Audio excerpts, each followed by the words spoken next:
Hi, everybody. Welcome to Discover College Soccer. Today, I'm lucky enough to be joined by Coach Grillo from Sarah Lawrence University in New York. Welcome, Coach. Matt, thank you for having me. How's everything? We're doing all right. Doing all right. You know, we're here and it's February, and I'm sure you're waiting for the weather to warm up so you can get back after it on the field, hopefully sooner rather than later, right? Yes, we are. Yes. All right. Well, hey, let's kick things off and talk a little bit about how you do your recruiting. So first off, when do you start looking at players? What year in high school, and when do you usually start hearing from players when they're reaching out to you? That's a great question. Great way to start. So as far as when do I start eating from them? I think sometimes it goes as early as their freshman year on high school. Wow. Okay. So gets a little tricky. There are rules and regulation. We are a Division III institution, so I there are some limitations in regards to phone calls. Well, recently with COVID, there's been, Zoom calls have been introduced and all of that. But so when do I hear from them? It could be as early as their freshman year. Now, is that when I actually start actively recruiting them? No, I usually don't. I usually take those 2 years to see how the communication develops, how the approach, and then I start recruiting intensively probably from their junior year. Mm-hmm. That makes sense. So how many inbound emails do you from prospective players do you get in like maybe a week or a month? Probably 5 a week. 5 a week. Okay. Probably 5 a week. Now let's specify out of the 5, maybe 2 to 3 are direct emails, and then on the 2 come from third party, which I use for recruiting. Companies, online recruiting sites.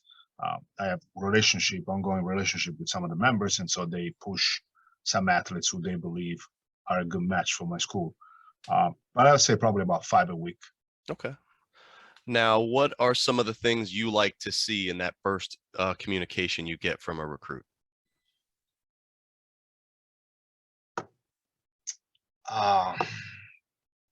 That's a great. What do I like to see? A purpose in the call. I'm okay with a recruit not having facts and statistic about my school. I'm okay with that, right? They talk to a lot of schools and they're trying to understand which one is the good fit for them. But I need to see a purpose in the email, not just in a purpose in the call, right? Not just a phone call to be like, oh my God, I talked to a coach. I need to see some intellectual desire. Like, do you want to learn about my school? And I'm okay if you don't know anything about it, but that's my biggest the biggest thing that I look for. For a recruit to have a genuine desire to learn about my school. Okay. Now, do you like to see highlight videos? You like if they send you links to full games? Like, what do you like to do on that kind of video front? Anything, but the only thing that let's take the reverse approach. The only thing I don't want is a video when they are winning 10-0 against the same team. That's the only really video that doesn't give me any value. It can, if it's small or large, I don't mind, right? Different teams is a must. Different approaches, like lose the ball, win it back. Like I said, the only thing that really has no value to me is a video against the same team where you're just winning and winning and winning, and clearly doesn't have any value. Now, on a personal note, this might sound a little strange. I really don't care for the music. It's not. I don't need it. I much rather listen to to the field noises, to the ambient, and the communication that the athlete has with other teammates. So that's my personal thing. Like, I really wish that there was no music on it, but I get it. All right. Now, when you get to be out and about looking at players, what tournaments do you like to go to? What are kind of some staple places you go to see kids, and do you check out high school games at all? I do high school games. I try to recruit as much as I can. I'm out as much as I can. I'm lucky enough to work for an institution that gives me the budget to be out and recruit. I think that's a vital piece. It's a vital key. It's key for the program to continue to grow.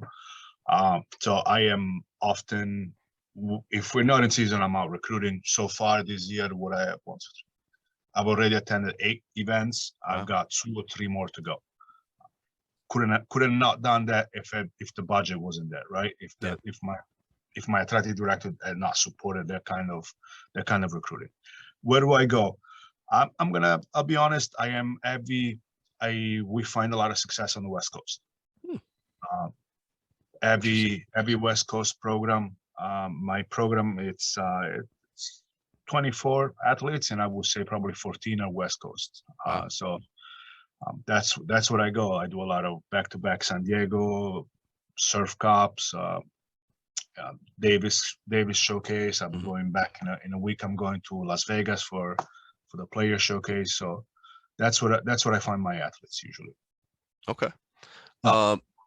Locally as well. I don't want to neglect that. I do a lot of clinics locally and local high schools as well. Well, actually, that was perfect segue in my next question. I was going to ask how do camps figure in, whether they're your camps or other schools' camps that you might be coaching at? Do you do a lot of camp work? I do because camps are interesting. You have the possibility to directly interacting with the recruit, especially if it's done on your side, right? Where when I'm recruiting out, I have to be mindful of regulation. If you're not a junior yet, I cannot approach you if I'm in San Diego recruiting, right? But on my side, on my camp, I can do that. And so camps are important. I try to do as many as I can, whether it's on my side or whether it's at different schools, at friends' schools. Clearly, I try to attend camps at schools where we're not directly competing for the same recruit. I usually go to higher division schools, or the elite exact camps, that kind of stuff. Yeah. Okay. When it comes to recruiting and you're looking at players, what's your hierarchy in terms of what you're looking for in a player in terms of on the field stuff? Are you looking at their athleticism, their speed, their soccer IQ? What's like the top of the list for you that kind of stands out when you're recruiting a player? The work rate and the persistence. The work rate, everything. Yeah. Sorry, I can think of it, but the immediate answer that comes in my head is the work rate. Okay.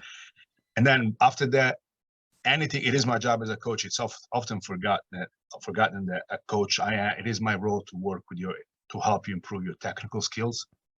So I'm not so worried about that aspect of the game. What I need to see is the stuff that I cannot coach to you. So your work rate, the intensity, the communication, all of that stuff. Okay. What about off the field, or the non-soccer aspects? What's important to you when you're coming into talking to a recruit? Sorry. An athlete, a prospect athlete, needs to be as passionate as I am about the game. And needs to be I'm gonna say this word, which I probably might not make sense, but an athlete needs to be as much of a nerd as I am for the game of soccer. Send me emails about videos. Tell me about what do you think of the 4-3-3 formation. Tell me about stuff that you've done with soccer in the weekends. Show me a preview of what you're gonna be while I have you in the program. That's what usually gets me the most. That's what I find the most interesting. Is like, give me a preview of what's going to be me coaching you. Like, how passionate are you going to be with your teammates? How intense are you going to be about what we do here? Okay, I like that. How do transfers or walk-ons fit into your recruiting equation? Transfer, big difference, if I may. Transfer do well, walk on not so well. Transfer usually have done the research. They've picked Sarah Lawrence for a particular reason, which is mostly and often related to the education aspect of it. So they know what they're getting into it. They know what I'll be demanding of them. Walk on. We are a strictly recruiting program. Out of my last 5 years, I've not been able to retain any walk on the roster. if whether it's for technical reason or tactical reason, that just I haven't been that fortunate to find a prospect that was able to immediately plug in and in with the rest of the team. I understand. Now I'm going to go out on a limb here and just say, based on your name and your accent, that there's a slight chance you're from Italy. So you went on a safe bet. Yes. So what about international students? Do you have an international pipeline? Do you recruit internationally heavy at all, or is it fairly US specific? I do recruit internationally, but being a Division III institution, there is a big weight which comes with the inability to provide, at least for us, with fast for financial aid. So all they can get is given that their grades are good, they hopefully will receive a merit scholarship. But that will only be a small part of what is a very hefty tuition fee. So do I get international? Yes, I do. But it's usually because stars aligned and they're good technically, tactically, and they're able to sustain themselves in New York. Okay. So last question I have for you on the recruiting front, and then we'll talk more about the school. But so, you mentioned those merit scholarships, and obviously you're D3, so athletic money's not there. What is the scholarship situation like for a lot of your players? Sarah Lawrence College is particularly aggressive with those students who value education as much as we do. So I am gonna say that the vast majority of my athletes have received a merit scholarship from Sarah Lawrence. I believe that it's also reflected across campus. I think that we are as high as 75% of our students receive scholarships from us. Okay, great. Well, then let's talk about that. You've mentioned a couple times the educational aspect of Sarah Lawrence. So besides what I'm going to find clicking around the website, give me a couple nuggets about the school. What is it most known for? What's something just awesome about Sarah Lawrence that I'm probably not going to figure out just by checking out the website? It's an incredible institution. It's it's a small private just outside New York City. The unique approach to education is what it's mind blowing to me. It's unique. It's always ahead of the curve. It's a school that we offer areas of concentration. We offer, when you get your degree, it won't necessarily have a major on it. It's going to have an interest and a secondary interest. An institution where, let's say you sit at a table, we do a lot of learning class experience with maybe 8, 9, 10 other students, because that's the faculty ratio in my school, 1:9, 1:10. Wow. So it's a lot of one-on-one interaction. It's not a lecture hall set up where you're sitting in the back waiting for the clock to run down. What are we doing? Like I said, definitely a pioneering approach to education, different. The engagement that I see from our students in campus, the civic engagement, how passionate they are about racial equality, gender equality. It's incredible to see how passionate they are. Fun facts: first school in the nation to have a human genetics program. Also the first school to have a master's degree in women's history program. Something you likely won't find online. At times, our acceptance rate at medical, engineering, and law school is as high as 99%, 99, 98%. Wow. Okay. Interesting. Yeah. All right. Well, in terms of a student, they're student athletes studying different things and whatnot, but how do they balance those academic and athletic commitments at Sarah Lawrence? They balance because they have no choice and they love the game. That's what they balance. Everybody loves to post pictures on Instagram. I was like, oh, I'm traveling with my team on the bus. What they don't show you is that they have a laptop on their laps and they're doing work. That's it. They do it because they have no choice. They love the game and they love the school. But something has to give, and you have to. As a prospect, you have to learn how to manage your schedule from the beginning. Understand that you need to, every single day, you need to include a few hours to rest, a few hours to to engage with your friends and then study, because it's just the only way that you can do it. When you're done at 7 a.m. we're done with practice at 9 a.m. I'm gonna ask you to go to class and push just as hard. After class, you might have to come back and do videos with me or strength and conditioning, where everybody else is going to the dorm to catch up and eat. So, like I said, it's just difficult, but you get it done because you love the game. So, Coach, what, in terms of support systems, does the college offer students, whether that be academic support or could be physical health, conditioning, mental health, any of those kinds of things? What does your school offer to help students as they progress through their studies? It's actually it's pretty broad, and it's unique. What do I mean by that? So Sarah Lawrence as a school offers a particular figure on campus. We call him the Don. The Don is referred as the Donning system. The Don is a personal advisor that each of our students gets. So you have to have meetings with your Don on a weekly basis, do researches and all of that. So each one of our athletes and each one of our students, also non-athletes, has to meet with their advisor every week, and that's how we check the progress of their,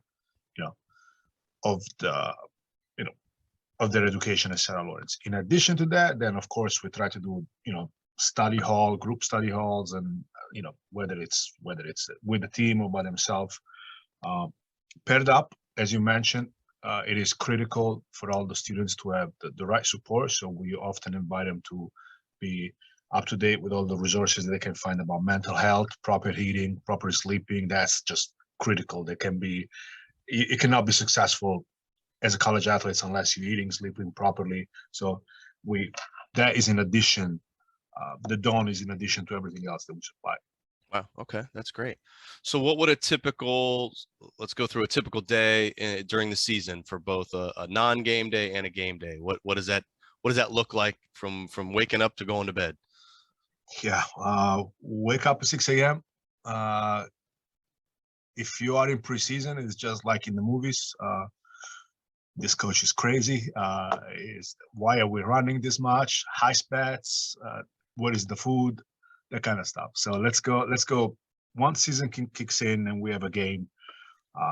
If we don't have a game, let's start with the no game. We wake up at, let's say, 6 a.m. We have practice. We go to the field together. Practice is usually 7 to 9.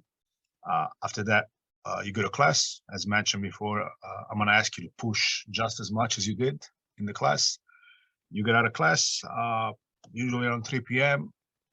Grab a bite on the way here. We probably have to do videos.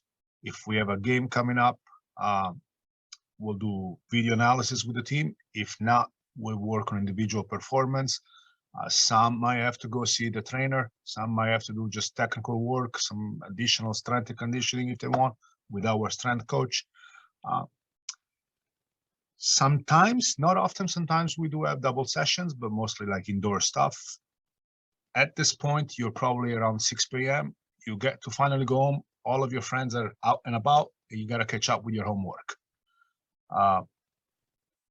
Without a game. With a game, usually we, after class, we meet. We just prepare for the game. We just have a room where we sit and we get ready, music and all of that stuff. And then we jump on the bus and we go. So how far, speaking of buses, how far do you guys usually travel for games? What's your standard game distance traveled and that kind of thing? Tri-state, but heavily relying on the academic requirements of Sarah Lawrence. So I need to have those athletes back on campus before 11 p.m., before midnight. Otherwise, the following day, I have to give them a day off.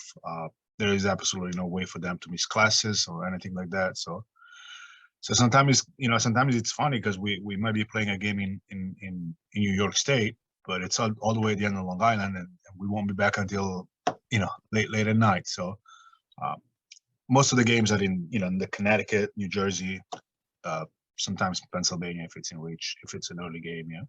Okay. Well, let's talk about your team then. We're talking about game days here. So if I'm an incoming freshman, how much, how much might I play? Am I going to be waiting behind some upperclassmen? Am I fighting for a spot? Do you guys, you said earlier you only carry 24, so I'm guessing there's no sort of like reserve team or anything at Sarah Lawrence. No, it's a recruited only. It's a recruited only program. So you come in, you're expected to play. You're expected to play as a freshman. I have a very strange approach. I give a very strange approach to my program. I don't see why I would recruit someone from California and then sit them on the bench just because they're their first year, right? So we tell them, go in. Actually, we asked our freshmen to play most of the games. And then we tell our seniors, go in with leadership, finish the game, take the victory home. Sort of like a baseball finisher, per se. As long as everybody's on the same page, I usually, we never have problems about playing time or not. So every game is different. Sometimes you play more, sometimes you play less, but our first year players are asked to jump in action right away. How big is your soccer staff? Coach, assistant coach, goalkeeper coach, and the strength and conditioning, which doesn't come with the team, but it stays here indoor. So. Okay. And volunteer coach per se. So it's about 3, 4. So what roles do each of those coaches play on a regular basis? We divide the sessions. With each session is divided. We all interact. We all actively play a part in each other's role, but I am really not a fan of technical work, so I'm always offloading that to the other coach. I like to be the one that let's do the magic tactics, that kind of stuff. Right? So that's me. I just jump in and at the end, and I do the tactical work.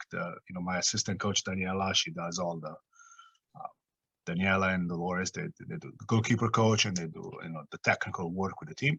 But often enough, they might just run the entire practice. Well, you mentioned tactics. So how would you describe your style of coaching and your team style of play? Did you have to ask this question? Inquiring minds want to know, Coach. All right. So let's put it this way. We as a program have a very healthy desire for competition. Very healthy. We are very much playing we want to represent the school the best we can. We're very thinking about the result, right? For us, winning is important because it represents the school and all of that, and we want to have pride. So 5 minutes left in the game, I'm winning 1-0. I'm going to put 10 players in front of the goalie. I'm going to just get rid of that ball. Fair enough. Especially if it was a big game, especially if it was a big win. If not, it's a very imposing style of soccer. We play with 4 in the back. The rest can be adjust. Very vertical. I'm not a fan of the switch the field. Okay, you can do that all game, but if you don't score, so it's more like, for me, it's like break the line, try to penetrate the lines, turn, receive, check your shoulders, and go the opposite way. It's very possession-based soccer, very offensive-minded. Yeah. No, I like it. So we're talking. It's February. What does that off-season program look like?